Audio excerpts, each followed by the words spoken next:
Lately, my husband Kevin had started bringing me a full glass of cold-pressed juice every day, claiming it was to boost my vitamin C. Because it was always too acidic for my stomach, I usually handed it off to his secretary. 1 week later, that same secretary started screaming in the middle of the open-plan office. The entire company was thrown into chaos, and my husband stood frozen on the spot. That afternoon, right around the time the setting sun cast its glow through the large windows of my Los Angeles office, Kevin quietly opened the door and walked in. In his hand was a glass of golden juice, as clear as honey, with cold condensation dripping down the sides. My eyes were glued to an unfinished architectural blueprint, and my head was pounding from dozens of technical documents. "I just made this," he said in his usual gentle voice. "Drink up. I put extra orange and mango in it today. You need plenty of vitamins for healthy skin." I looked up and smiled at him, but my eyes lingered on the glass for a fraction of a second. The color was too vibrant, almost artificial. Leaning in, I took a breath. The fruity aroma was strong, but beneath it lurked a strange scent. It was a very subtle, sharp smell, like metal mixed with acid. My heart pounded fiercely. "What is it?" he asked, observing me with a piercing gaze. "Nothing," I made an excuse. "Maybe my sense of smell is just overly sensitive lately from staring at the computer too long." This was the 7th consecutive day. His juice making for me was a ritual performed with almost religious punctuality. Kevin was a renowned vice president at a major Century City investment firm, and I was the CEO of an interior design company. We had been married for 5 years. To outsiders, he was the perfect husband. He was attentive, meticulous, and always worried about whether his wife was staying hydrated and eating properly. The problem was that I suffered from chronic acid reflux. Citrus was torture for me. On the first day, just one sip sent a sharp pain through my teeth and made my throat burn. From the next day on, under his watchful eye, I forced myself to take a tiny sip and secretly poured the rest away. Today was no different. Just looking at the shimmering glass made my stomach ache. "Drink it before the vitamins break down," Kevin urged, his voice gentle, but leaving no room for refusal. I picked up the glass and pretended to bring it to my lips. Right at that moment, my cell phone buzzed. It was a call from my assistant, confirming a morning meeting for the next day. I used the opportunity to set the glass down on the table, and while talking on the phone, I casually slid it toward the edge, completely out of my line of sight. After finishing the call, I pretended to be fully engrossed in the design, pointing out details that needed revision. He immediately forgot about the juice and leaned in to discuss the work with me. When he left, the glass remained untouched in the corner of the desk. That afternoon, when I arrived at my own company's office, I had somehow brought the glass of juice with me. Perhaps I simply could not bear to throw away what was supposed to be a token of my husband's love. As I walked past the shared workspace, his secretary, Chloe, stood up to greet me. Chloe was very young and beautiful, having just graduated from college a few years ago, but she was highly efficient and well-liked by everyone. I had noticed for a long time that the way she looked at Kevin was not just the look of a subordinate. I smiled and offered her the glass. "Chloe, Kevin made this juice for me, but my stomach has been acting up. It feels like a waste to throw it away, so if you would like it, it is yours." Chloe's eyes lit up. She took the glass with both hands as if receiving a treasure. "Of course. Thank you so much. Any juice made by the vice president must be delicious." I smiled without saying a word. Through the glass walls of my private office, I watched her pop the lid and chug it all at once with an expression of pure joy. At that moment, for some reason, my heart beat irregularly, and an indescribable, strange sensation spread through my chest. From that day on, it became a habit. Kevin continued to make me juice every morning, and I always found an excuse to hand it over to Chloe. She accepted it happily without the slightest suspicion, even joking about it. "I might just get addicted to the boss's juice if I keep drinking it."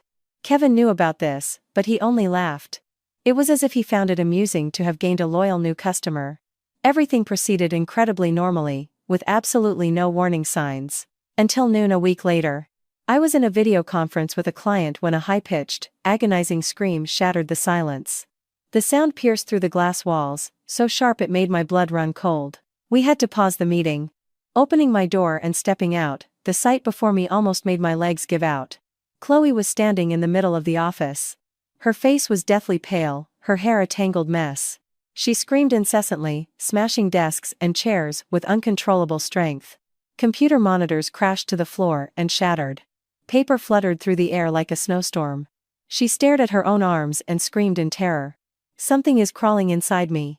Stay away, stay away. She violently slapped and scratched at her own body as if something vile was truly slithering under her skin.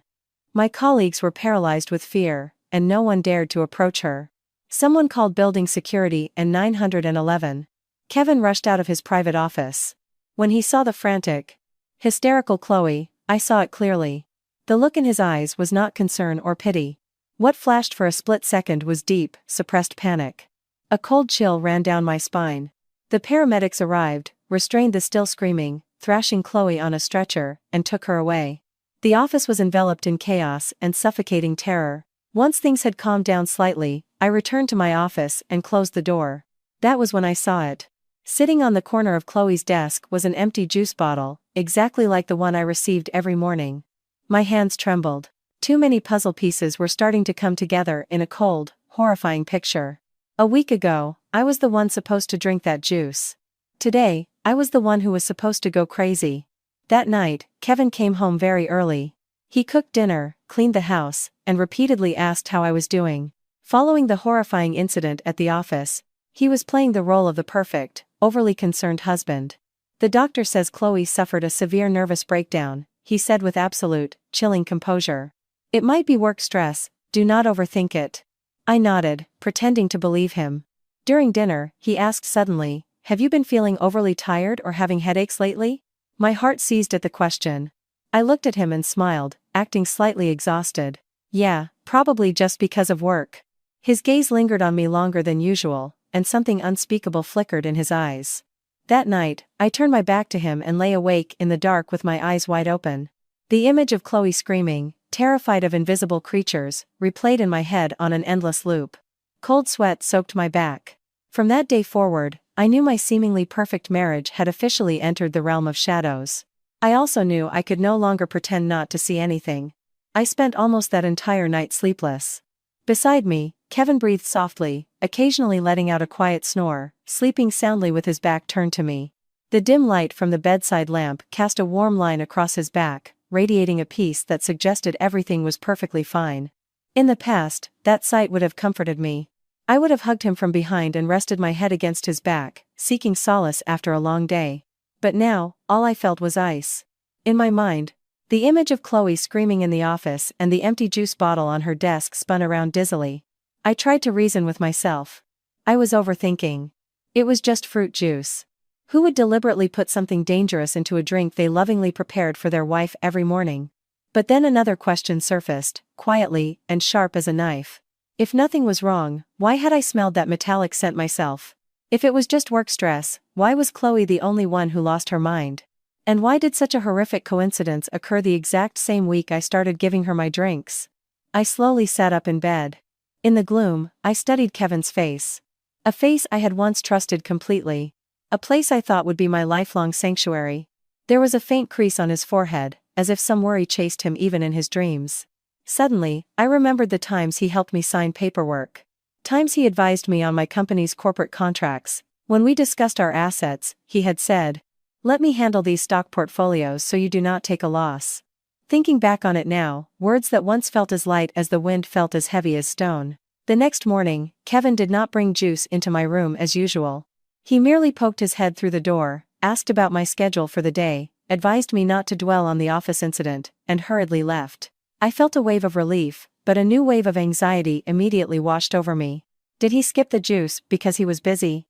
Or because he had a new target, meaning he now had to change his strategy? When I got to the company, the entire floor was still weighed down by a heavy atmosphere. People whispered and avoided eye contact whenever Chloe's name came up. A normal young woman going completely insane at work was terrifying for everyone. I opened the door to my office, but did not sit down right away. My eyes unconsciously drifted toward Chloe's workspace. Her desk had been quickly cleared, her monitor replaced. Everything was clean and orderly, as if the storm had never happened. I was the only one who knew that a specific juice bottle had once been sitting there. At lunch, while everyone went down to the cafeteria, I pretended to make a phone call, stepped out, and walked around Chloe's desk. I crouched down and opened her empty drawers. I quickly peeked into her trash can, but there were only a few crumpled papers and tissues. I bit my lip and walked away, as if nothing had happened. But a very clear resolution had already formed in my mind. If I could not find that day's bottle, I had to find another one. A forgotten bottle of the juice Kevin made. That afternoon, I called someone I had not reached out to in a long time. Emily, my college roommate, who was now an attending physician at a major metropolitan hospital. That evening, I told Kevin I had a dinner meeting with a client for an interior design project, and would be home late. He did not suspect a thing. Drive safe. Do not speed. Call me if anything happens, he said affectionately. I nodded, grabbed my purse, and quietly left the house. Inside my purse, right next to my phone and wallet, was something else. A clean, small glass vial, waiting to be filled. I did not go meet any clients. I drove aimlessly until I was certain I was not being followed, then pulled into a quiet cafe near the hospital. I waited there until my phone buzzed. You can come up now. I am on the night shift. Emily's voice was as calm as ever. In Emily's small office, I sat across from her, my hands clasped tightly together. I realized I had not even taken off my coat, and my palms were sweating despite the air conditioning. What is going on? Talk to me, Emily said, looking at me with the professionalism of a doctor and the warmth of an old friend. I hesitated for a moment, but finally spoke. Emily. If someone mixed a lethal drug into fruit juice, could drinking it consecutively for several days cause neurological damage, panic, and hallucinations? Can you run an analysis on it for me? Emily frowned. What do you mean? Did you drink it? I shook my head, deflecting the question. I am not sure. I just smelled something strange. But the person who drank it for a few days went crazy in the middle of our office. I cannot believe it is just a coincidence. Emily stayed silent for a moment. She seemed to see right through my words and the fake mask of composure I was trying to maintain. Did you bring something? She asked. Finally, I opened my purse, took out the small glass vial, and placed it on the table. My voice was completely dry. Please help me. If possible, I will bring you a sample of the actual juice next time. I know this is terrifying, but I cannot trust anyone anymore.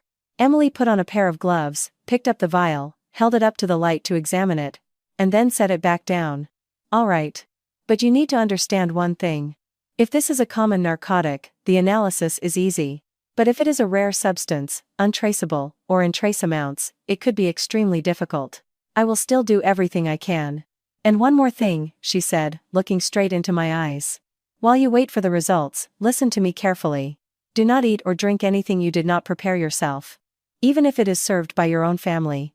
He gave a bitter smile. What you just said is exactly what I fear the most. Emily pulled her chair closer, placed her hands over mine, and squeezed gently. You have always been a deeply rational person. For you to be this suspicious means you have more than just a hunch in your heart.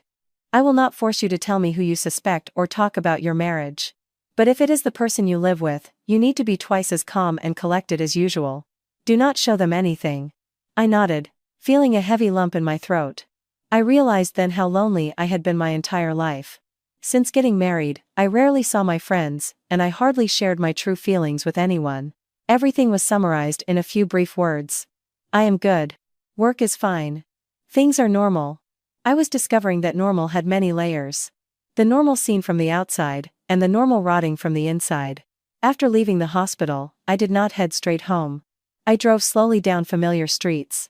The road leading to the first apartment we rented after getting married. The street where Kevin took me out for breakfast every weekend. The bridge where he held me in the rain when I was upset over trivial things. The man in my memories was patient, considerate, an excellent listener, and a man who knew how to wait. Could that man possibly be the same person lacing his wife's daily juice with something sinister? I did not want to believe it. But the image of Chloe screaming would not leave my mind. When I arrived home, Kevin was sitting on the living room sofa. The television was on, but the volume was incredibly low. He stood up when he saw me. Why are you back so late?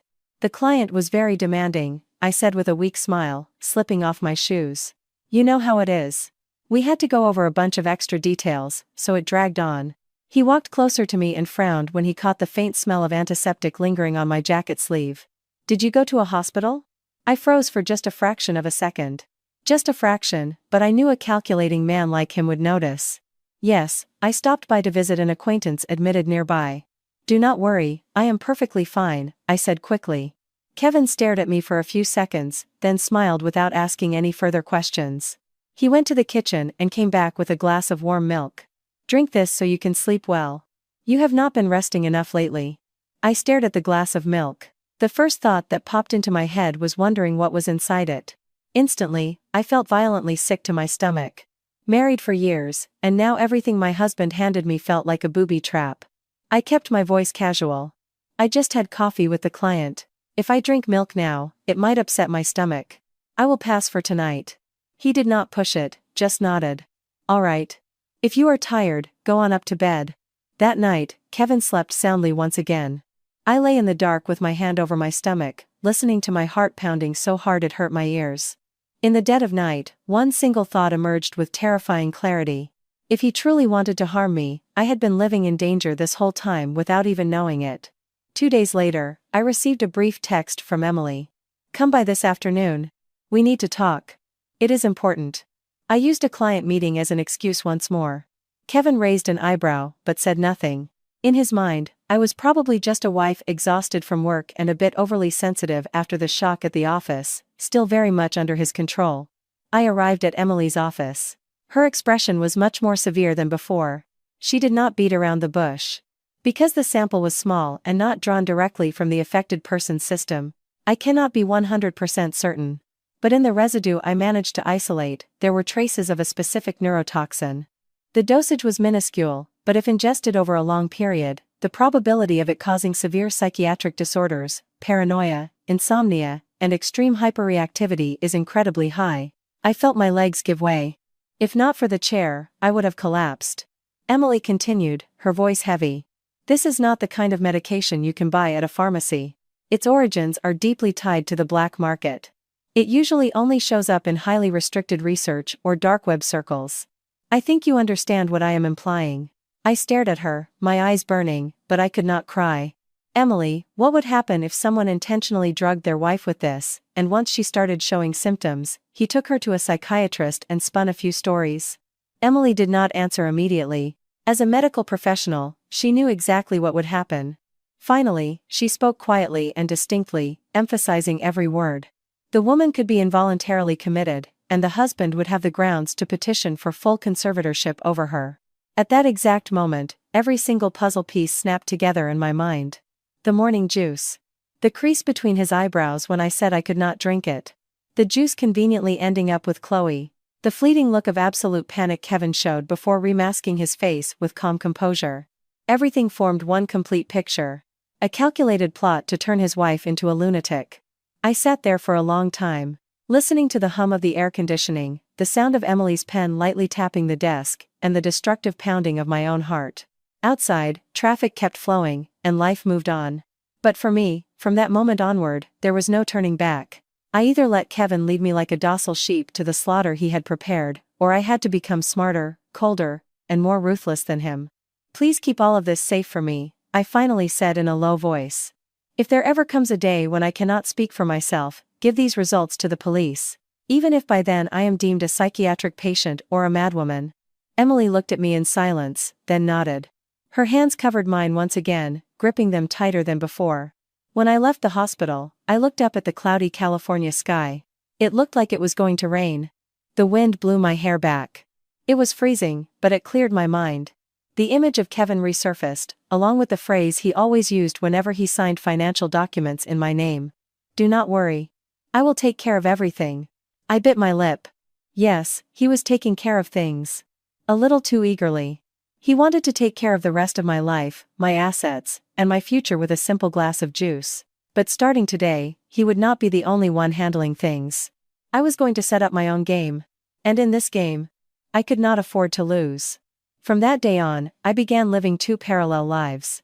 On the surface, I remained Kevin's perfectly normal wife. I went to work in the morning, came home for dinner, and ate the meals he prepared. I listened to his stories about the office and occasionally smiled to keep the peace. I let him hug me, let him ask how I was doing, and let him place a comforting hand on my shoulder whenever I looked deep in thought. But on the inside, I had built a silent, icy, and impenetrable wall. I observed his every gesture and every word from a safe distance. Kevin no longer forced the juice on me, but he began trying other things. Soups, herbal teas, plant-based milks, and even vitamin supplements. You look incredibly frail. You have lost a lot of weight lately, he would say, looking at me with worried eyes. Probably just the job. I will bounce back soon, I smiled back at him. Every time he offered me a drink, I found a reason to delay it, or I would ceremonially just wet my lips. Some days I faked a stomach ache. Other days I claimed I was taking medication that could not be mixed with food. Kevin would not show any anger, just a light nod. But I noticed that every time I rejected him, his eyes would darken for a fraction of a second. It happened so fast that you would miss it if you were not paying close attention. I also started keeping a meticulous log. I recorded the times and frequencies he made me drinks, and even my own mild headaches. I was no longer ingesting anything from his hands, but I quietly maintained the log like a lawyer preparing for a trial without a set court date. After being discharged from the hospital, Chloe took an extended medical leave. Rumor had it she had suffered an acute nervous breakdown and required long-term psychiatric care. Kevin showed deep concern and sent her financial assistance as a show of solidarity. He spoke to me about it with a tone full of pity. Poor girl. She is still so young to be dealing with such severe issues. Fortunately, they caught it early. Hearing that sent a literal chill through my bones. That night, lying with my back to him, staring at the dark wall, 2 words echoed in my head. Caught it early. He specifically said they caught it early. Chloe collapsed after drinking my juice for exactly 1 week. If I had been the one drinking it, where would I be right now? In a hospital bed, or strapped down in an isolation room at a psychiatric rehab center, suffering uncontrollable panic attacks? And the person signing my commitment papers would have been Kevin. A few days later, something Kevin said made it painfully clear what phase of his plan we were in. I really do not think your mental state is doing well lately, he said, during dinner, his voice incredibly soft and measured. You are not sleeping, and you constantly zone out. Sometimes it looks like you do not even understand what I am saying. I am really worried. I set my utensils down and looked directly at him. What are you implying? That I am sick? He quickly smiled and waved his hand. No. I am not saying you are sick. It just reminds me a little of Chloe right before she had her episode. I just thought, for peace of mind, maybe you should get a comprehensive evaluation. Not for your sake, for mine. I felt my heart hammering against my ribs. There it was. The first step on the path Emily had outlined for me. If I agreed to go to the doctor with him, everything would slowly fall into his hands in a completely legal, justifiable way. I took a deep breath and tried to keep my composure. I am not like Chloe. I am exhausted from work. The pressure from the new project is keeping me up at night, that is all. You are the one who is with me every day. You should understand that. He looked at me with an expression hovering between vigilance and tenderness. It is exactly because I am with you every day that I am scared. It is just a checkup. You have nothing to lose. I offered a paper-thin smile. If you are truly worried about me, let me handle it. If I feel it is necessary, I will go myself. I do not want to make a big deal out of nothing. Kevin stayed silent for a few seconds. His facial expression barely changed, but I clearly felt his patience being tested. That night, he did not pull me into his arms like he usually did. 2 days later, my mother-in-law, Eleanor, called me. Her voice on the other end of the line was laced with heavy anxiety. Sarah, Kevin mentioned you have been absolutely exhausted and cannot sleep lately. Is everything all right? I gripped the phone tightly, suddenly hit by a wave of cold. Kevin had started playing another card. The family. Yes, Eleanor. I think it is just stress from work, but I am fine. Eleanor sighed. I do not know much about medicine, honey, but if your own family is noticing changes in you, you need to be careful. Why not go see a doctor sometime? It would give me peace of mind, too. I am getting older. My biggest fear is something happening to you at home and no one noticing. I bit my lip. Her voice was not malicious or calculating, but her genuine concern was exactly what Kevin was using to corner me. After hanging up, I sat on my bed for a long time, staring at my hands. Suddenly, a very clear realization washed over me. Kevin did not just want to turn me into a mental patient, he wanted to turn my entire family into his allies. In his scenario, no matter how loud I screamed, I would only look like a sick person in denial of her own illness. The next evening, I told Kevin, I am going to visit my mom this weekend. Her back has been bothering her a lot lately. Kevin looked slightly surprised. Why the sudden trip? Want me to drive you? I shook my head. If you are busy, just stay here. My mom just wants to see me. He looked at me uneasily, but eventually nodded. In his calculations, perhaps he felt I was still under his control, and there was no need to rush things. I drove to my mother's house and stayed the night. Lying next to her, listening to her soft breathing, smelling the familiar scent of her home, and hearing the ticking of the old grandfather clock, my heart softened, then immediately contracted in pain. If I truly ended up locked in a psychiatric ward one day, my mother would be the one who suffered the most. The next morning, while my mom was at the grocery store, I called Emily and arranged to meet her immediately. At her office, Emily observed me for a moment before getting straight to the point. "You need to be extremely careful. He is starting to pull your family into this." "I know. That is why I need another favor." Emily looked at me with a serious expression, not asking questions. "I need you to secretly run a complete, comprehensive medical and psychiatric evaluation on me. If necessary, I need an official record of my current mental state. I need irrefutable proof that I am entirely sane." Emily understood immediately. "All right. But I need you to promise me one thing. You still have the absolute cold nerve required to play this game to the very end. That man is not simple. And once you start fighting back, there is no going back." I looked at Emily, and said slowly, "From the moment he tried to turn me into a lunatic, there was no going back for me." Emily secured my test results in a safe file. Every single metric was perfectly normal. I had no neurological damage, no paranoia, and zero signs of clinical depression. I was simply a woman under pressure, but completely and entirely lucid. Having that document in my hands brought me relief, but also a suffocating sadness. I had to scientifically prove my own sanity before someone could slap a crazy label on me. When I returned home that evening, Kevin was waiting in the living room.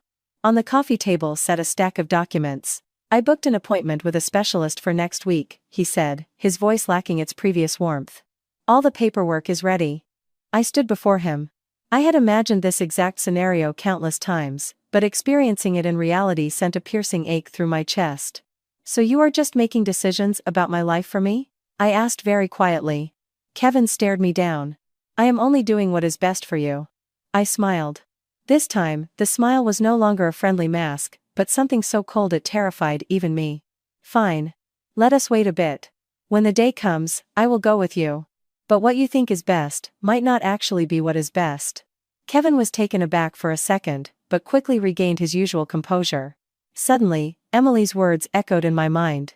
"Once you start fighting back, there is no going back." I understood completely. The board was set. The following week, the atmosphere in the house grew incredibly bizarre. Kevin no longer showed impatience, but his guard was up. He took care of me with an attentiveness that would make any outsider think I was the luckiest woman in the world. In the morning, a glass of warm water waited on my nightstand. At night, a bowl of hot soup was ready on the dining table. Even when walking down the stairs, he stood closely behind me, extending an arm as if terrified I might trip. "You have been getting dizzy spells lately. We need to be careful," he would say. I nodded, playing the obedient wife. But inside, I knew his attentiveness did not stem from love, but from a paralyzing fear that I might slip out of his control. The day of the doctor's appointment arrived in a flash. Kevin had selected a highly reputable private psychiatric clinic. The night before, he fell asleep very early, but I stayed awake. In the dark, I listened to his rhythmic breathing. His inhales and exhales were as mechanical and perfectly regulated as a machine. I thought back to the early years of our marriage spent in this exact room. Back when I believed I was sleeping next to the safest man in my life. If someone had told me back then that Kevin would be the one to push me into the abyss, I would have laughed in their face. The next morning, Kevin drove me. We barely spoke. When he parked in front of the clinic, he turned and grabbed my hand tightly. "Do not be scared. I am right here with you." I looked into his eyes. At that moment, my heart trembled slightly, not out of emotion, but out of profound sorrow. This man could still utter the same sweet words as before, but behind them lay a cold-blooded conspiracy. "Yeah, I trust you," I replied. 3 slow, simple words, but I felt Kevin's hand stiffen. Perhaps he himself was caught off guard. The doctor we saw was not anyone I had ever consulted before. Kevin led me into the office of a younger, very serious-looking psychiatrist. He asked me a barrage of questions about my sleep, my emotions, panic attacks, and whether I ever heard strange voices. I answered slowly, appearing hesitant and moderate in my responses. Sometimes I told the truth, other times I deliberately left things vague. Sitting next to me, Kevin acted the part of the deeply concerned husband, constantly ready to jump in, add details, or correct my statements. The consultation ended with an appointment for a follow-up and a prescription for mild anti-anxiety medication. The patient is exhibiting symptoms of an anxiety disorder and severe insomnia. Close monitoring is required, the doctor said. Kevin maintained a grim expression as he took the prescription. Does she need to be committed for observation, doctor? The doctor shook his head. Not at that stage yet, but the family needs to supervise her strictly. I do not recommend leaving the patient alone for long periods. On the drive back, Kevin was completely silent. After passing a busy intersection, he suddenly spoke up. If this gets worse, I think you should be admitted for inpatient care under supervision. I turned to look at him. He was not looking at me. His eyes were glued to the road, his voice as monotonous as if he were discussing a corporate merger. I am still fine, I said.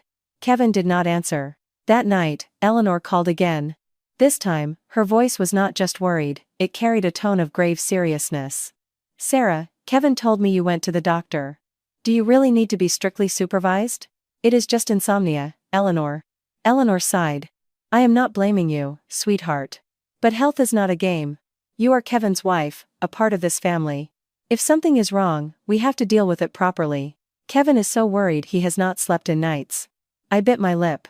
Kevin was a master manipulator. He did not need to say much or aggressively force my hand. He simply set the stage so others would voluntarily pressure me on his behalf.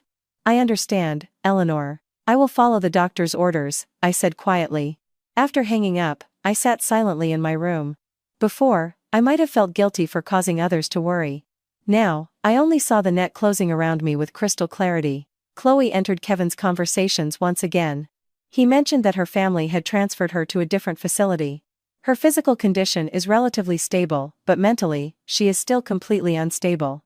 I listened in silence. Was Chloe truly sick? Or was she just acting, the same way he was? I kept asking myself. One afternoon, I received a short text from Emily. Be careful. Someone has been asking around about your medical records.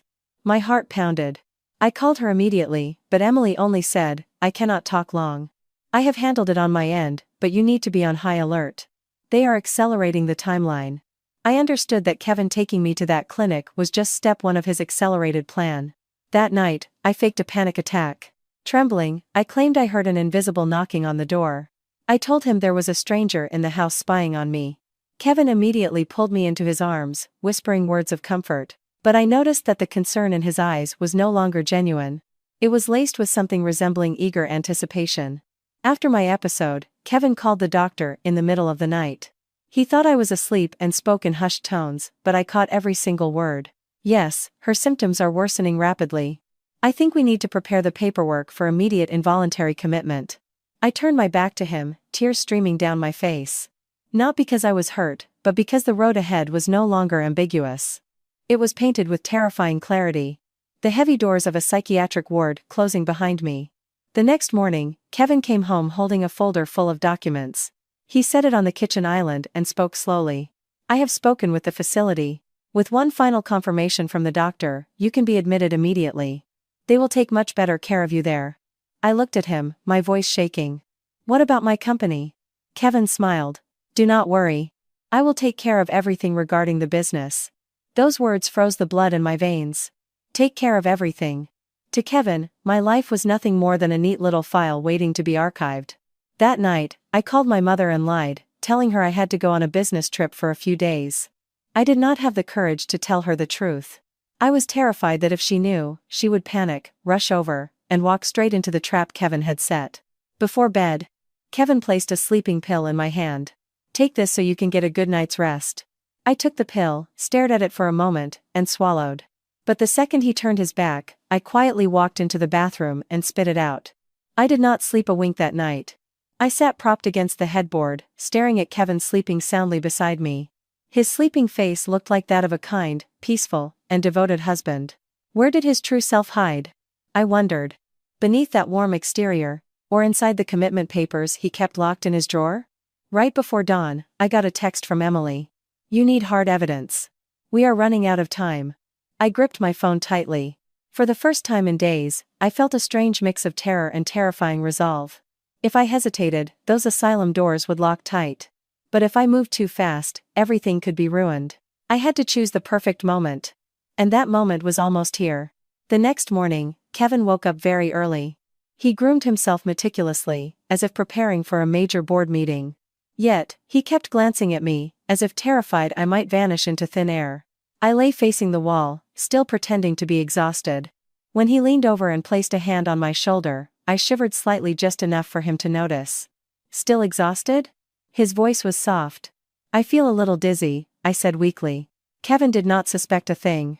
In fact, he seemed impatient. He called the housekeeper, rattled off a list of instructions, and then turned back to me. "I have to meet with my lawyer for a bit today. You rest at home. Call me if you need anything." I nodded obediently, just like always. But the second the front door clicked shut, I bolted out of bed. My heart was racing. This was one of the few times Kevin had left the house after days of keeping me under strict surveillance. I knew my window of time was incredibly narrow. I called Emily immediately. My voice shook with tension. "Emily, Kevin is going to see his lawyer today. I think this is to finalize the commitment papers and power of attorney over my assets." Emily was silent for a few seconds before speaking firmly. "You need to secure at least one piece of direct evidence. A counter-medical report is not enough anymore." I bit my lip. Direct evidence. There was only one person who could provide that. Chloe. The only person who was simultaneously a victim and an accomplice. That afternoon, using my exhaustion as an excuse, I sent the housekeeper away, asking her to just bring dinner to my room later. I pulled out a prepaid SIM card I had hidden in a drawer, popped it into an old burner phone, and used it as my secret lifeline. I still had Chloe's number. She had called me a few times in the past, her tone often hovering between challenging and overly flattering. I sent her a short text. "I know everything. If you want to walk away cleanly, we have things to discuss." Nearly 30 minutes later, Chloe replied with one line. "Do not try anything crazy. I have nothing to do with this." I took a deep breath and typed back. "You are pregnant with Kevin's baby. The previous hospital no longer has your medical records on file." This time, she took much longer to reply. The message finally came through close to 9 p.m. "What do you want?" I knew I had hit her weak spot.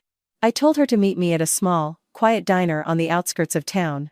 Kevin had lied about a late meeting, so I knew he would not notice my absence. I had factored everything into my calculations. If Kevin came home early, I would just slip out the back of the diner and rush home. When I arrived at the diner, I picked the most inconspicuous booth in the back. My hands were freezing, my back drenched in sweat. Chloe arrived almost 30 minutes late, wearing a wide-brimmed hat and a face mask. She was gaunt, but her pregnant belly was clearly showing. She sat across from me, her eyes darting around nervously.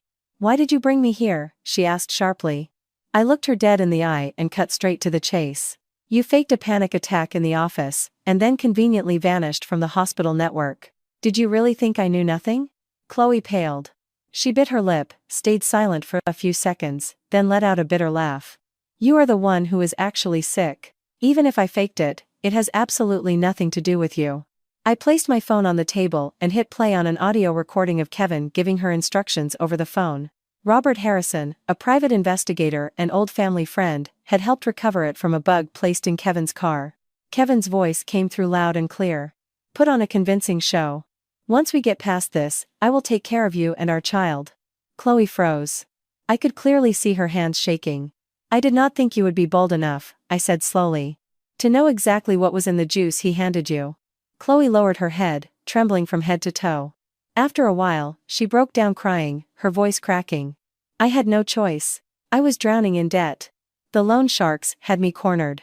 Kevin promised that if I did him one favor, he would pay off my debts and guarantee me a comfortable life. I thought he just wanted to scare you. I never thought he would actually go through with it." I clenched my fists under the table. My chest tightened. "And did you know exactly what kind of drug it was?" I pressed. Chloe shook her head wildly, sobbing. "I only knew it was something that would cause long-term neurological damage and eventually drive you crazy. I was supposed to test it first, but the one he gave me was just a harmless placebo." I closed my eyes. The final puzzle piece snapped into place. "Chloe, I do not care if you truly love Kevin or not," I said, opening my eyes to stare her down. "But let me make one thing very clear. If I am locked away in a psychiatric ward, neither you nor the child in your womb will be safe. Once Kevin gets what he wants, he will throw you to the curb." Chloe looked horrified. She wrapped her arms around her stomach and cried harder. "Then what am I supposed to do?" I looked at her for a long time, then spoke quietly. If you testify for me, I will protect you and your child. If you stay silent, I guarantee you will take the fall for all of this completely alone." Chloe stopped crying. She nodded, her eyes filled with terror and absolute desperation. I activated the voice recorder on my phone and slid it to the center of the table. "Start from the beginning. Tell me everything." Between choked sobs, Chloe spilled it all. How she met Kevin. How he coached her to fake the breakdown in the office. How she was smuggled out of the hospital through off-the-books channels. Every single word she spoke stabbed into my heart. When she finished, I stopped the recording. There was no sense of victory, only a paralyzing, numbing cold. "Are you going to destroy both of us?" she asked, shivering. I stood up with terrifying composure. "If you are on my side, the only person I am going to destroy is him." On the drive back, the sky darkened, threatening a downpour. In the car, with trembling hands, I replayed the recording over and over. This was the final piece I needed. When I got home, Kevin was already there. He was sitting in the living room. He looked exhausted. But there was a strange, manic gleam in his eyes. "Where did you go?" he asked. I played confused. "I just stepped out to get some fresh air. I felt like I was suffocating in here." Kevin stared at me intensely for a few seconds, then smiled. "You are being admitted tomorrow. From now on, you are not allowed to go out alone." I gave a slight nod. My heart was hammering. Tomorrow was the day Kevin planned to lock me behind a door, with no exit. Lying next to him that night, I felt a storm raging inside me. The phone containing Chloe's confession was tucked right under my pillow. I knew I had exactly 1 day left to pave my road to freedom. Escape? Or be buried forever under the identity of a psychiatric patient? I barely slept. Kevin had draped an arm over my stomach, an intimate gesture from a husband who once loved his wife. But now, his touch only made my skin crawl. I lay motionless in the dark with my eyes open, listening to his breathing and feeling his slight movements, as if counting down the time I had left. Before dawn, Kevin woke up before me. He walked quietly, but I could feel his footsteps. Through half-closed eyes, I watched him stand by the bed, staring at me for a long time. His gaze was no longer worried, it was terrifyingly calm. Like someone contemplating a task that was finally about to be finished. "Sleep well," he whispered gently. I did not respond. As soon as the door closed, I allowed myself a deep breath. I knew today was the day of reckoning. If I let Kevin execute his plan and take me to that hospital, I would never walk out on my own 2 feet again. I quickly texted Emily. "Just like we talked about. Everything is set. They are taking me today." Less than a minute later, Emily called me. Her voice was firm and composed. "Robert and I are on our way to your house right now." Robert Harrison was an old friend of my late father, now working as a private investigator with deep ties to the police department. My father had relied on his help for corporate issues in the past. I never imagined I would one day be relying on him to escape my own marriage. At 9 a.m., Kevin returned. He was dressed in a sharp, dark suit, looking as if he were attending a major corporate signing ceremony. In his hand was the thick folder. "The car is waiting," he said in a gentle but uncompromising tone. I sat on the edge of the bed, pretending to be terrified. "I am scared, Kevin." Kevin stepped closer, taking my hands with a look of utmost tenderness. "It is just for a few days. Once you are better, I will come pick you up." I nodded and stood up incredibly slowly. I had only one thought in my head: stall for time. Every second counted. When we stepped into the living room, Kevin froze. Emily was sitting on the sofa. Next to her was Robert Harrison. My mother-in-law, Eleanor, was also there, looking deeply worried. Kevin stopped dead in his tracks, but quickly regained his facade. "Emily, what brings you all here so early in the morning?" Emily stood up, a cold smile on her face. "I came to take her for a second opinion. There are a few things I need to confirm." Kevin looked at me, a flash of high alert in his eyes. "I have already handled all the arrangements. There is no need to trouble anyone else." At that moment, Robert interjected, his voice heavy and authoritative. "Kevin, I have a few questions for you regarding your former secretary, Chloe." The air in the living room turned to ice. Kevin frowned slightly, but kept his tone steady. "Chloe is just a former employee who resigned due to illness. What does she have to do with anything happening today?" Emily placed her phone on the coffee table and hit play. Chloe's hoarse, crying voice filled the silence. Every word about the fake drugs, the blackmail, the money, Kevin's grand design, every confession, every sordid detail was laid bare. Eleanor had been holding a teacup. Her hands began to shake violently, spilling hot tea all over the table. She stared at Kevin with trembling lips. Kevin, is all of this true? Kevin stood frozen for several seconds. Then, he laughed. It was a dry, hollow laugh. That recording could easily be fabricated. Who knows who forced Chloe to say such ridiculous things? I took a step forward. My heart was pounding like a drum. Then what about this? I pulled out my own phone and played the audio from that night in his car. Kevin's voice rang out, unmistakable. Let her test it first. This one is a harmless placebo. The other one is the one who needs to go crazy. The room felt like it was caving in. Eleanor's face drained of all color. She stumbled and nearly collapsed. Emily rushed over to support her. Eleanor stared at Kevin, her voice cracking. Is it true? You really tried to destroy your own wife? Kevin clenched his fists, veins popping on his forehead. Robert opened his briefcase, pulling out a folder and a copy of the lab results. These are the toxicology reports from a sample of Chloe's hair. It contains traces of the exact same hallucinogenic neurotoxin found in the juice samples Sarah provided. And I have already spoken with the shady facility that managed her off-the-books transfer. The person who signed off on it is a very close business partner of yours. Kevin stared at the documents. His expression finally shattered. For the first time, I saw him truly panic. Kevin, say something? Eleanor sobbed. Do you even realize what you have done? You are destroying your own wife. Kevin looked at his mother, then at me.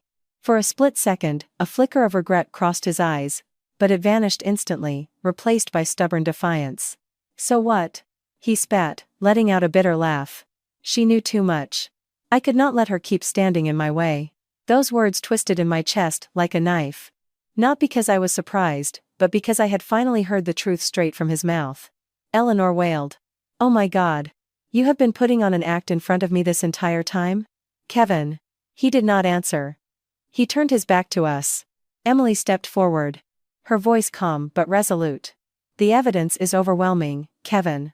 If you keep denying it, the only person going down is you. Kevin looked at all of us for a long moment. The light left his eyes, like a man who realized every single escape route had been cut off. Finally, he let out a long breath. Fine. I lose. But do you really think you won? He said, locking eyes with me. Do you think you get to just walk away and live peacefully? I stared right back at him. For the first time in this entire ordeal, I felt no fear. I just need to live as a whole human being, not as the lunatic in your twisted script. Outside, the wail of police sirens grew louder. Kevin flinched. Robert had called them in secret. Eleanor covered her face, weeping hysterically. Emily gripped my hand tightly. Her hand was warm, but shaking.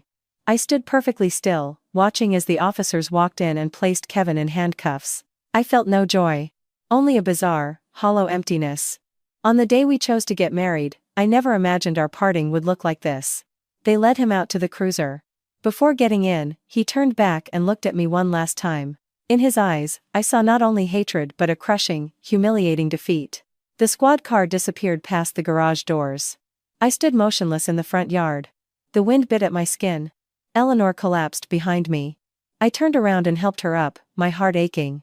I knew my battle was only half over. The legal fallout, and whatever happened to Chloe, were still waiting for me. After Kevin was taken away, the house we had shared felt incredibly empty. Everything was exactly the same. The sofa he used to sit on. The glass of milk he handed me every night. Even the faint lingering scent of his cologne in the closet. But the man who was once my husband was gone. Eleanor sat in a chair, her eyes vacant. Her hands were clutched tightly against her chest, as if she were terrified her heart might jump out of her throat. She wept silently, her shoulders shaking with choked sobs. I knelt before her and took her freezing, trembling hands. Eleanor, I am so sorry. She looked at me with bloodshot, swollen eyes. You have absolutely nothing to apologize for. This is Kevin's fault. He destroyed his own life. Her voice broke on the final word. Suddenly, in the eyes of this woman, I saw not just the agony of a mother who had lost her son, but the devastating regret of failing to see him slip into the darkness. Emily stayed by my side the entire afternoon. She helped Eleanor into a guest room, gave her a mild sedative, and made a bowl of warm chicken soup. Eleanor barely ate, just took a few sips of the broth and continued to cry. Every so often, she would squeeze my hand and plead. He made a terrible mistake, Sarah. But no matter what, he is your husband. What are you going to do now? I could not answer her. Because I honestly did not know myself. 3 days later, I was called in to give my official statement. The complete testimony, Chloe, the recordings, the toxicology reports, the illegal transfer documents, everything was laid out on the table like pieces of a stripped bare life with nowhere to hide. Chloe was there, too. She sat in the corner of the room. She was gaunt, her belly protruding, her face deathly pale. When our eyes met, she immediately looked down. She apologized repeatedly, like a terrified child clinging to her last shred of hope. Sarah, I have no one left. Kevin is in jail, and the loan sharks are hunting me down. I looked at Chloe with complicated feelings. I could not forgive her, but I also could not be ruthless enough to abandon a terrified, desperate pregnant woman. Tell the police the absolute truth. Let the law decide your fate. As for your child, if necessary, I will help however I can, I told her. Chloe buried her face in her hands. Her tears dripping onto the floor. I do not deserve your help, Sarah. I am not helping you because you deserve it. I am doing it because the baby is innocent, I replied. After giving my statement, I experienced, for the very first time, what true, absolute exhaustion felt like. It was not physical fatigue, it was the exhaustion of someone who had just walked the razor's edge between life and death. I went home, threw myself onto the bed, and stared blankly at the white ceiling for hours. That night, Eleanor came into my room and sat quietly on the edge of the bed. Do you hate him very much? She asked softly. I stayed silent for a moment before answering. At first, I did. I hated him so much I wanted to erase every single year we spent together. But now, I just feel pain. Eleanor cried. I gave birth to him. I raised him. And I cannot believe it. I cannot believe I raised a monster. I took her hand and squeezed it gently. The woman sitting before me was no longer my mother-in-law. She was just a mother who had lost her son in the most agonizing way imaginable. A week later, my lawyer came over to handle the assets and the divorce proceedings. Kevin had been indicted, and all our joint assets were frozen pending the investigation. I signed the divorce papers with a strange numbness. No tears, no trembling. Just the profound grief of holding something shattered in my hands, knowing it was utterly beyond repair. As I signed, Eleanor stood next to me, her lips pressed tightly together. When I finished, she suddenly spoke. You should keep this house. I do not want anything.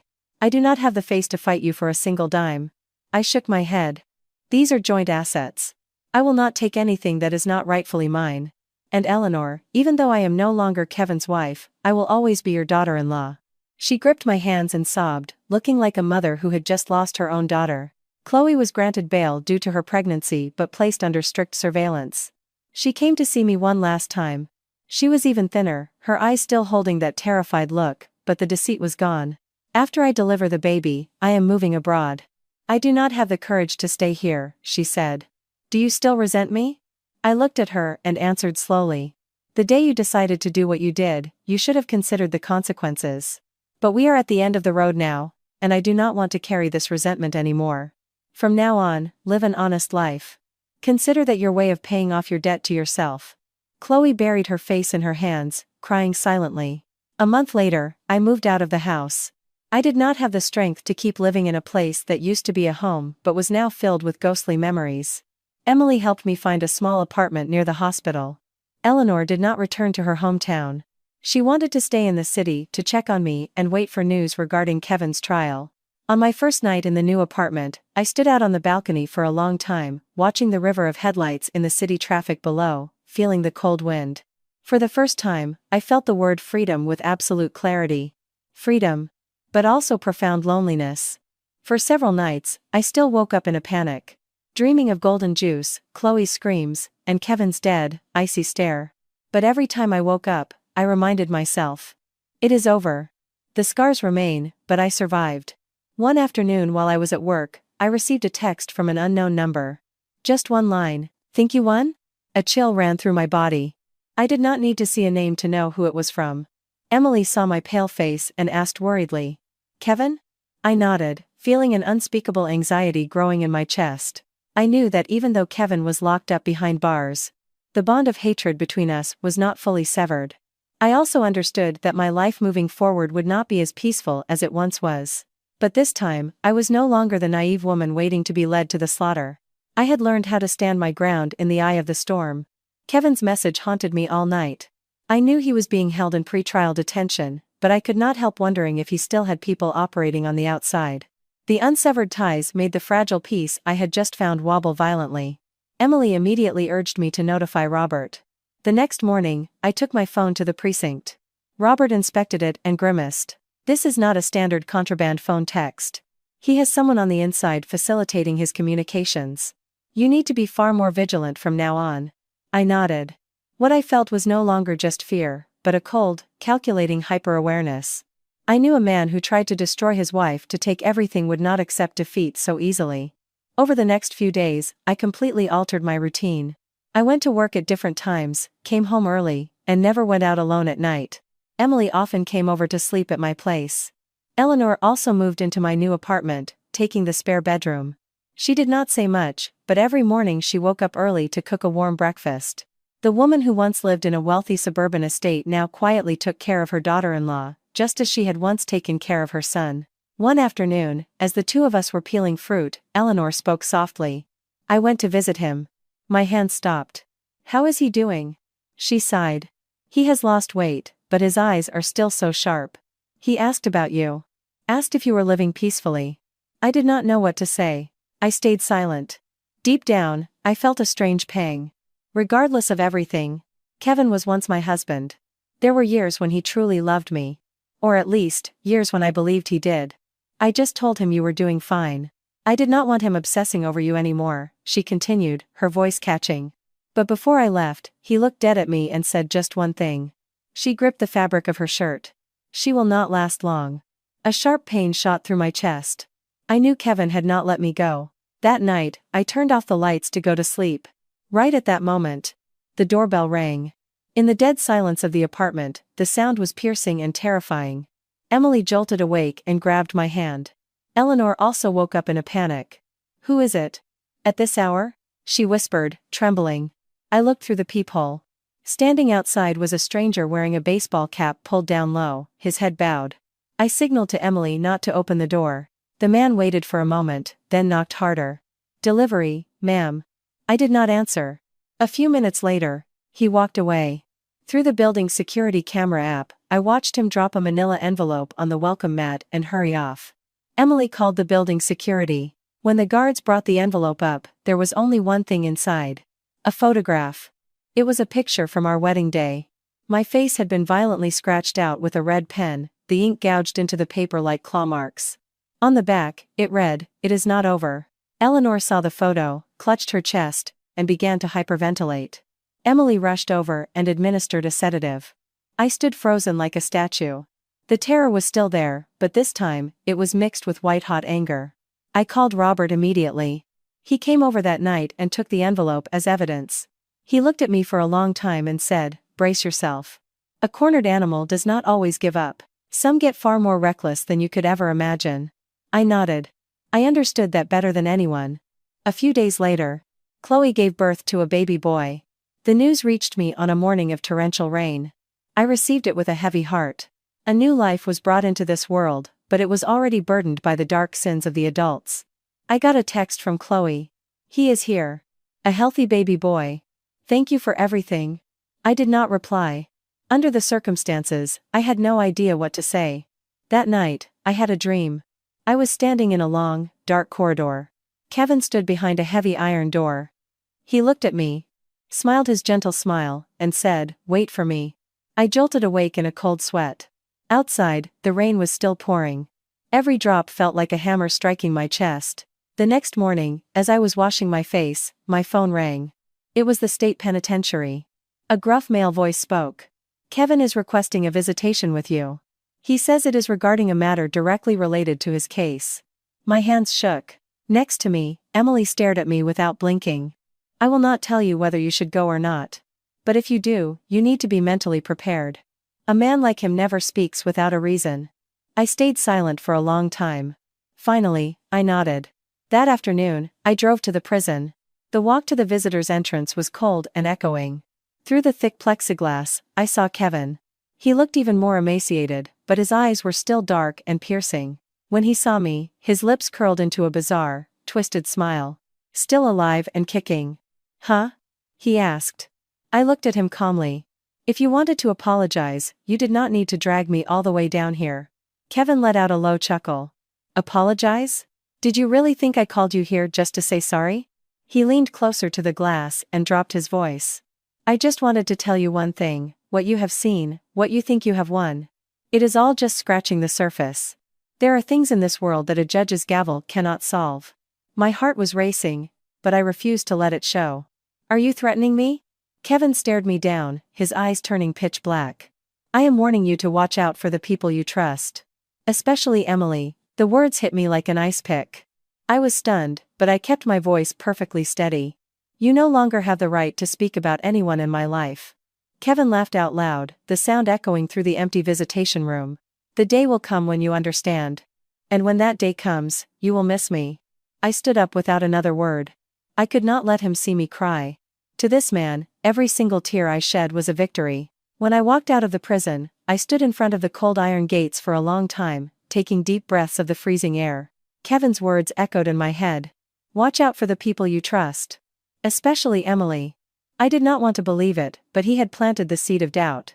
And I knew this storm was far from over. The drive back from the prison felt like I was carrying boulders in my head. Watch out for the people you trust. Especially Emily. I refused to believe it. During my darkest days, Emily was my absolute pillar of strength. The one who held my hand through the panic attacks, the one who pulled me out of Kevin's trap. But I also could not entirely brush off the words of a man like him. When I got home, Emily was in the kitchen making dinner. The smell of hot chicken broth and herbs filled the apartment with warmth. Seeing me, she turned around and smiled. Welcome back. How was the visit? I looked at her, and for a split second, I felt like I was looking at a complete stranger. But it was only a split second. Then, her familiar face returned. He just said some incredibly unpleasant things, I replied, avoiding her gaze. Emily set a bowl of hot soup on the table and pulled out a chair for me. Men like him, the more they fail, the more they spout nonsense to mess with your head. Do not let it get to you. I nodded, but my mind was in absolute turmoil. That night, I pretended to go to bed early. Once I confirmed Emily had gone into her own room, I quietly got up and turned on the burner phone I used for secret communications. I went through every single message and call log from the past few months. Ultimately, I found nothing overtly suspicious about Emily. There were just a few very brief calls to an unknown number. Mostly late at night, and very infrequent. I did not have the courage to jump to conclusions, so I just filed it away in my mind. A few days later, Robert called. I need you to come down and supplement your statement. We have some new details regarding Chloe's illegal hospital transfer. I went to the precinct the next morning. Chloe was there, too. Having just given birth, she looked incredibly frail, her face haggard and lined. When she saw me, she bowed her head. During that session, I learned something crucial. Aside from Kevin, there was an intermediary who bridged the gap between him and the black market medical network. This person used a prepaid phone and communicated with extreme caution. The police had not yet identified them. As I walked outside, Chloe stopped me, her voice raspy. Sarah. The night before I gave birth, a woman called me. She asked if I still had the recordings of Kevin. My heart hammered. A woman? Do you know her? Chloe shook her head. No. But her voice was completely calm. She told me not to hand anything over to the police, or else my child's future would not be safe. I froze. It was a highly sophisticated threat. What did you say to her? I asked. Chloe shivered. I hung up immediately and changed my number. I left the police station carrying an anxiety that was crystallizing into absolute terror. Kevin was behind bars under strict surveillance. So, who was this woman? How did she know about the recordings? And why target the child directly? When I got home that evening, Emily was not there. Eleanor told me she had been called in for an emergency shift at the hospital. I nodded, but a vague, ominous feeling washed over me. I walked into Emily's room. Everything was perfectly neat, as always. Her white coat hung on the back of the door, and several medical textbooks sat on the nightstand. I did not want to be a paranoid person, but almost on pure instinct, my hand reached out and opened her nightstand drawer. Inside, I saw a secondary cell phone, not the one Emily usually used. I picked it up. There was no passcode. A second later, I checked the recent call logs. The contact was saved under a bizarre symbol. I felt my stomach drop into a bottomless well. I did not have the courage to open the text messages. I put the phone exactly back where it was and closed the drawer as if nothing had happened. My entire body was shaking. In my mind, two images superimposed themselves over one another. Kevin, smiling coldly behind the prison glass, and Emily, standing in my kitchen making me warm soup. Emily came home very late that night. She looked exhausted. The second she walked in, she collapsed onto the sofa. It was an insanely long code blue, she sighed. I played it perfectly normal, handing her a glass of water. You must be exhausted. Emily smiled and patted my head, just like she always did. A little. But seeing you makes me feel better. That affectionate gesture made my skin crawl. Not because it was strange, but because it was too intimate. So intimate that I could no longer tell what was real and what was a lie. A few days later, I received the official notice that Kevin's trial was set for the following month. I shared the news with Eleanor. Hearing it, she quietly walked over to a framed photograph of her late husband on the mantel and lit a small memorial candle. As tears rolled down her cheeks, she whispered, "If your father knew about this from the other side, how disappointed in you would he be, Kevin?" I did not say a word. I knew the upcoming trial was not just the legal conclusion for Kevin, but the definitive, final burial of the marriage I once believed in. That night, a message from an unknown number appeared on my phone. "Want to know the truth about Emily?" Before I could reply, a second message came through. 3 p.m. tomorrow. The usual cafe near the hospital.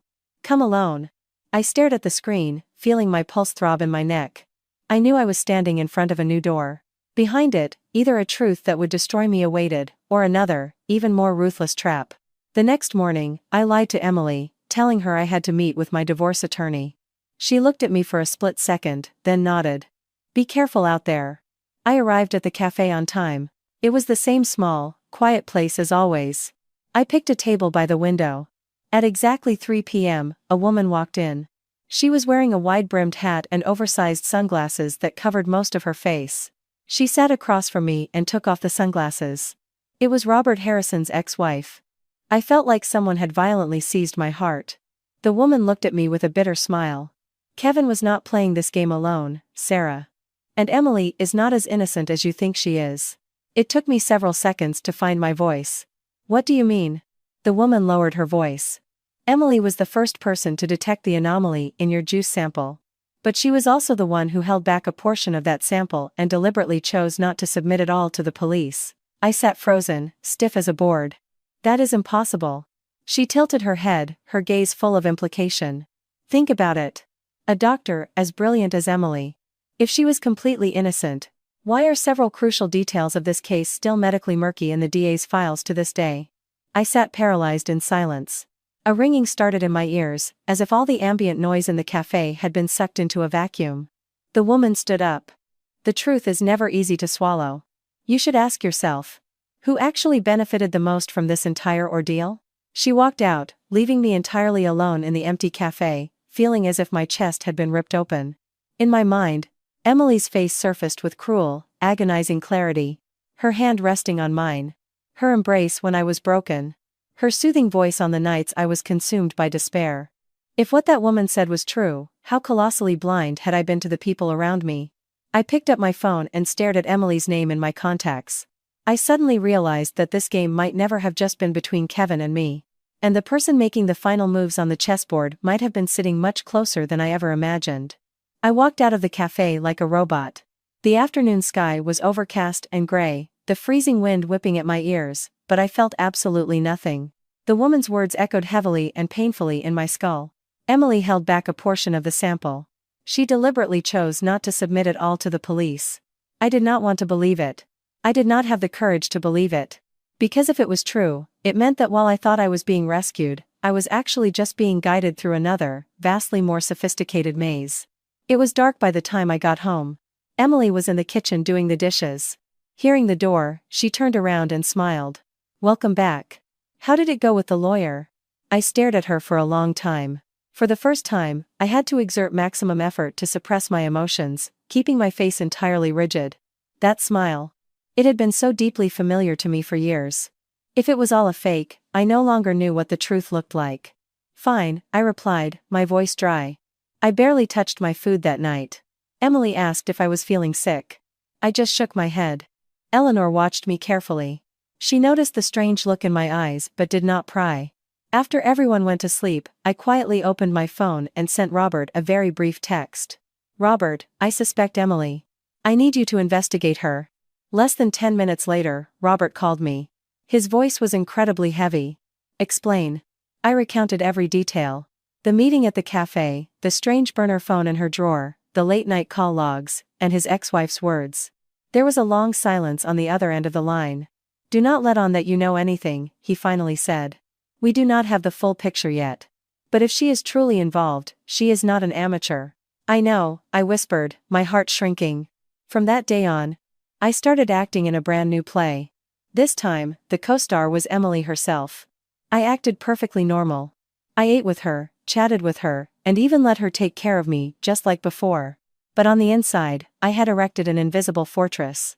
I scrutinized every word she spoke and every move she made through a completely different lens. 3 days later, Emily told me she had to go out of state for a short medical conference. I nodded, feeling a mix of relief and terror. The second she left, I had Robert come over to search her room. Robert went through every drawer and every piece of electronics with forensic precision. The burner phone I had seen in her nightstand was gone. Robert frowned, his expression grim. She had enough time to dispose of it.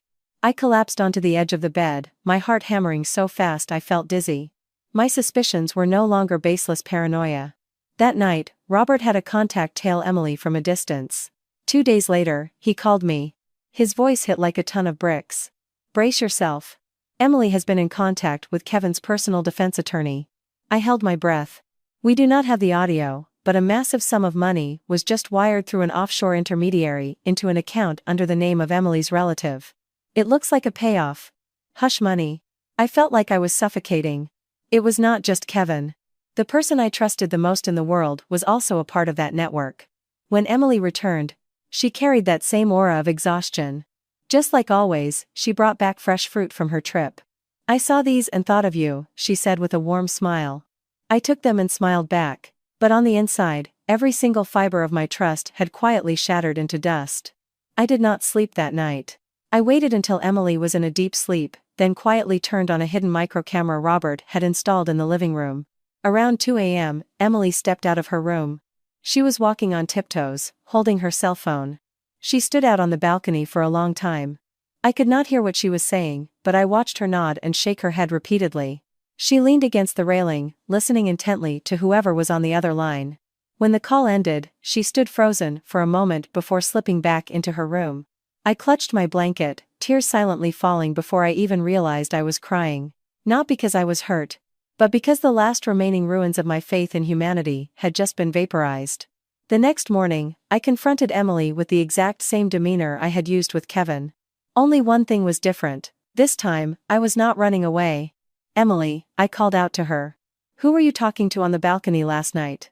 Emily froze for a split second. But she recovered her composure with lightning speed. Just family. Personal stuff. I stared dead into her eyes. Which family? Your entire family lives right here in the city. Emily looked uncomfortable and forced a smile. Maybe an old acquaintance named Kevin? I asked point blank. Emily's face drained of color. She stayed silent. To me, that silence was the loudest, clearest answer. You took his money, didn't you? My voice was hoarse. Emily lowered her head for a moment, then burst into tears. Do you think doctors like me do not have moments of weakness? She choked out between sobs. I was drowning in debt. My ex-husband walked out on me, and I had to raise my kid and put him through college all by myself. Kevin promised that if I just held back a fraction of the sample as a last resort for him, he would guarantee my son's tuition in full. I was wrong. But I never thought it would go this far. I sat down, feeling the strength drain completely from my body. You know damn well that if I had actually been locked in that psych ward, my life would have been over, I said. Every word felt like tearing open a wound. Emily covered her face, sobbing hysterically. I know. I am so sorry. But at the time, I really thought Kevin just wanted to scare you into handing over the assets. I never thought he actually meant to destroy you. I stood up. For the first time, I had to summon every ounce of willpower I possessed just to maintain my composure in front of the woman I once considered my savior.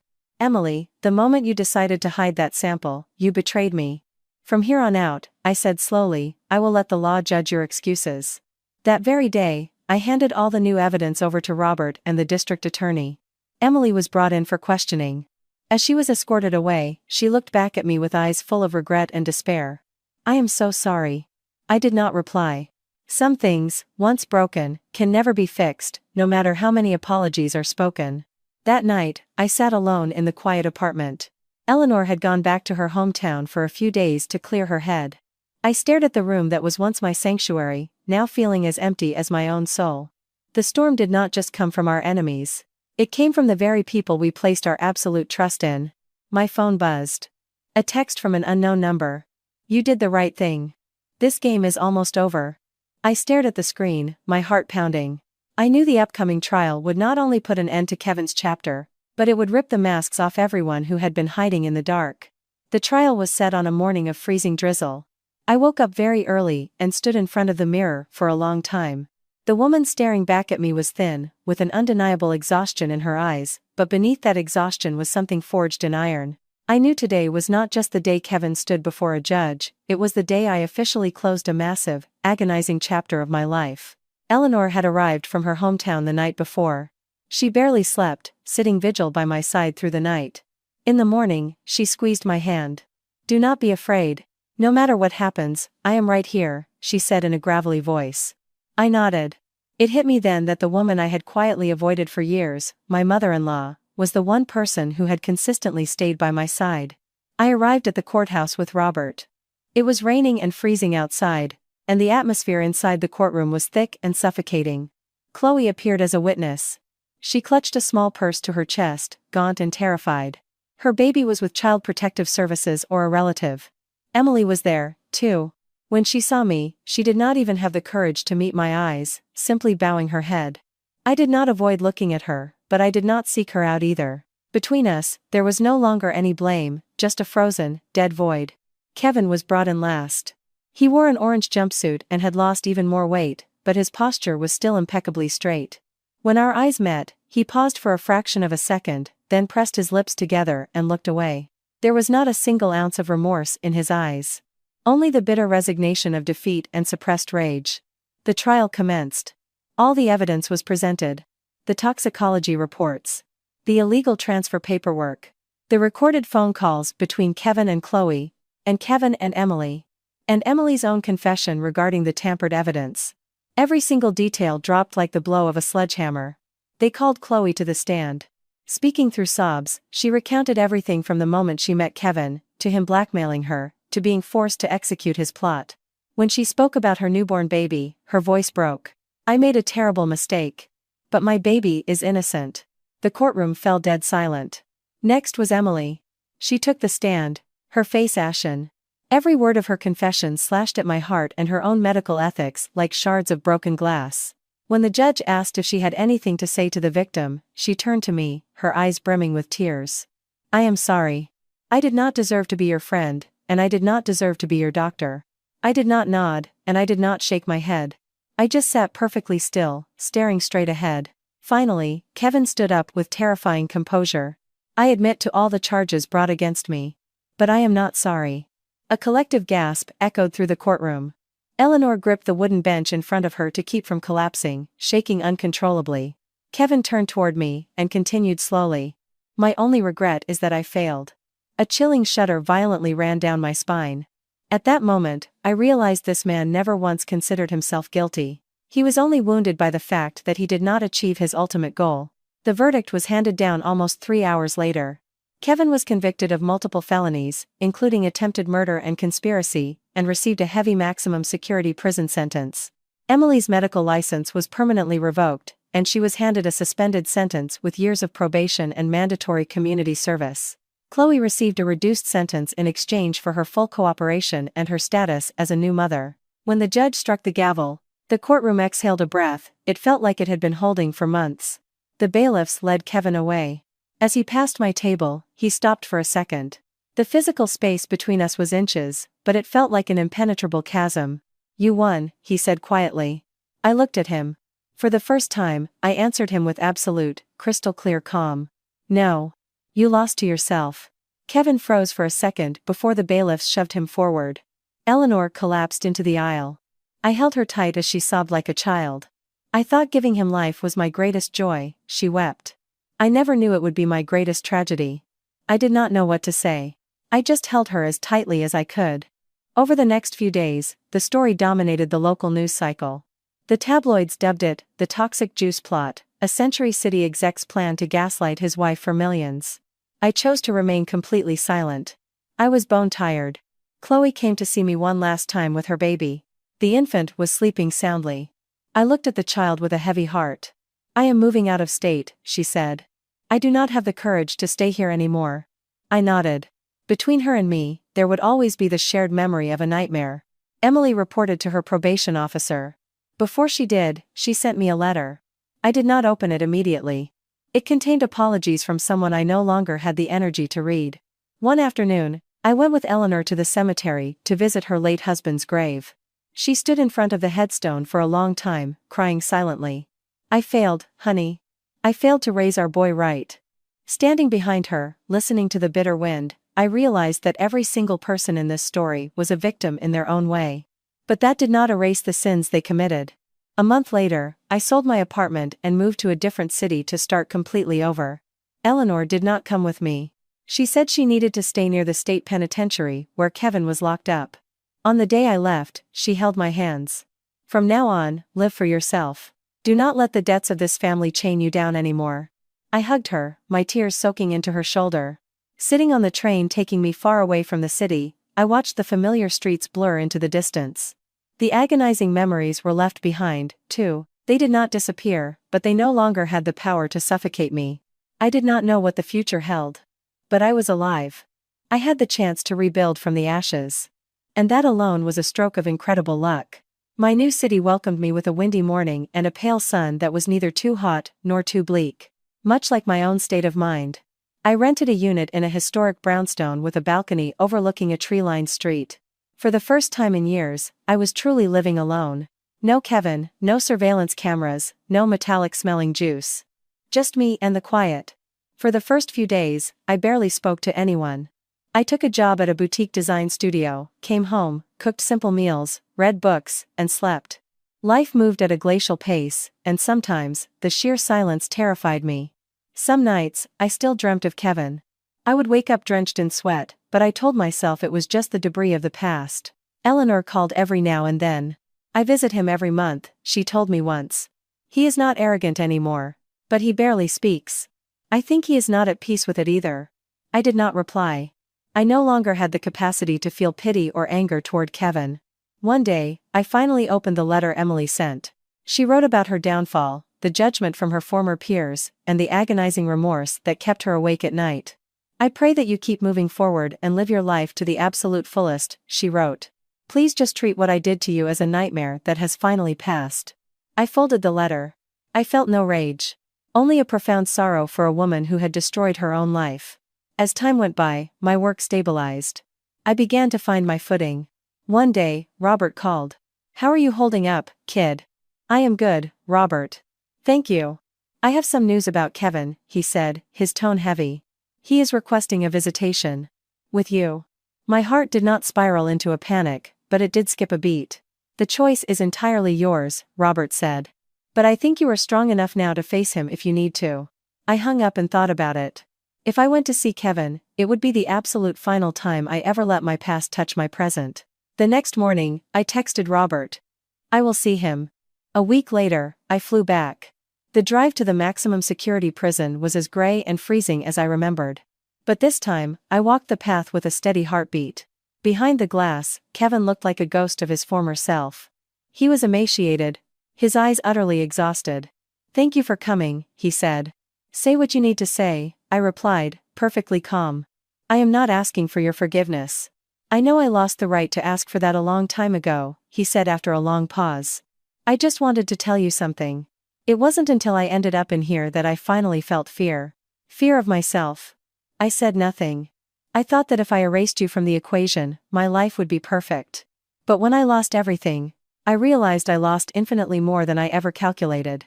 I looked at him and felt only the faintest trace of melancholy, the kind you feel when looking at the cold ashes of a burnt-out fire. Nothing you say now changes anything, I told him. I know. I just did not want you to spend the rest of your life carrying the weight of hating me. I looked him dead in the eye. Do not worry. I do not hate you anymore. But I do not feel anything for you, either. Kevin slowly closed his eyes. A single tear tracked down his hollow cheek. I stood up.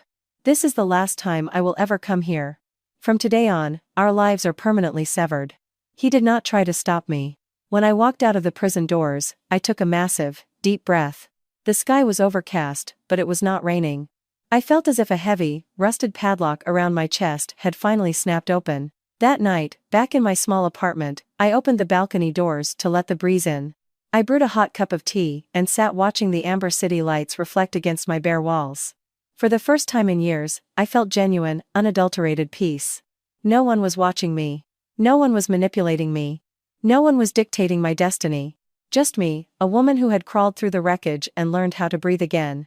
And even if the road ahead was not going to be easy, I knew this time, I would be walking it entirely on my own 2 feet. And for me, that was more than enough. Life forces us down paths where we must wade through tears, terror, and absolute despair, just to understand one simple truth. No one can live our lives for us, and absolutely no one has the right to control our destiny, but ourselves. My life was thrown into the abyss of betrayal, pushed to the razor-thin border of sanity and madness by the very people I trusted the most. I was someone who could never escape. Someone I thought was weak and compliant. But in the end, I stood back up, not by a miracle, but by something deeply, fiercely human. Realization. When the dust settled, I understood that suffering is not as terrifying as choosing to live inside it forever. Hatred is not as terrifying as allowing it to slowly devour your soul day by day. What saved me was not revenge, but the decision to let go. The decision to walk out of the darkness at the exact right moment, while I still had the strength to walk toward the light. This world is full of people with friendly faces and calculating hearts. It is full of traps disguised as love and care. But through it all, the most critical thing is defending your own boundaries. If you take anything away from my story, let it be this. Never surrender your destiny entirely to anyone, no matter how close they are to you. Trust is necessary, but blind faith is lethal. Always listen to your intuition. Because sometimes, a faint flutter of unease is the very first warning sign of a catastrophic storm. Life taught me that crawling out of the wreckage does not make you weak, it makes you forged in fire. We cannot choose where we are born, or the trials that are thrown at us, but we absolutely can choose how we face them. No matter how deep the trauma goes, do not let it chain down the rest of your life. Before you even consider forgiving others, learn to forgive yourself first. If you are currently in a relationship that makes you feel terrified, suffocated, controlled, or stripped of your own identity, please, stop. Have the courage to look at the truth staring you in the face and walk away. No one is born to be a victim. You have the fundamental right to live safely, freely, and in peace. Do one small thing for yourself today. Listen to your own heart. If you are still afraid, find someone to share it with. If you are stuck, find a different way out. Do not wait until it is too late. Because true happiness is not depending on someone else to exist. True happiness is being strong enough to stand on your own 2 feet.